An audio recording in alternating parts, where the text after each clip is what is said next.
How to fix USB flash drive not showing up in File Explorer on Windows 10. In today's video, I'm going to show you how to fix a USB flash drive that's not showing up in File Explorer on Windows 10. This can be a frustrating issue, but there are ways of troubleshooting and it gets resolved. Let's get started. First, right-click on Start. Here, click on the Disk Management option.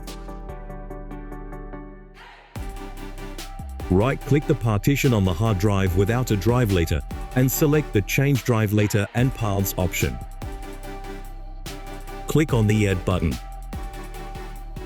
Select the Assign the following driver letter option. Use the drop-down menu option and select a drive letter, for example, D, Z, X, or Y. Let me select D. Then click the OK button.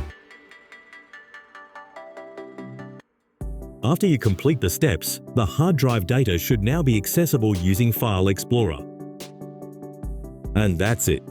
You now troubleshoot and fix a USB flash drive that's not showing up in File Explorer on Windows 10. If you found this video helpful, please give it a thumbs up and don't forget to subscribe for more tech tips and tutorials.